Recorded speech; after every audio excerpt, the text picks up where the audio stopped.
今天来维修一台海尔的滚筒洗衣机，什么问题呢？我们来听一下这个声音。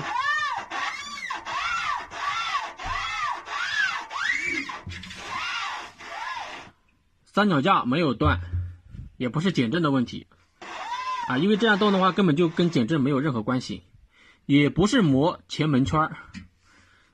不信的话，我们待会儿把这个门圈拆掉，看它还会不会有这个声音啊。前门、前框、前半筒我都拆掉了，我们再来试一下，还是有这个声音，对吧？那我们接下来再继续拆。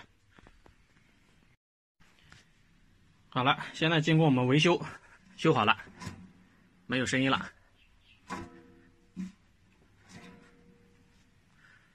怎么修的呢？怎么修的，是吧？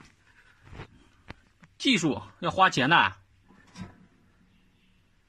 我们就靠这个吃饭的。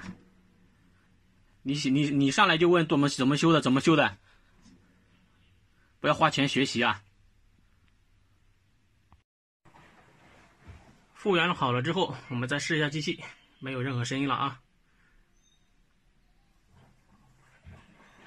我们再来看一下之前客户发过来的那个视频声音。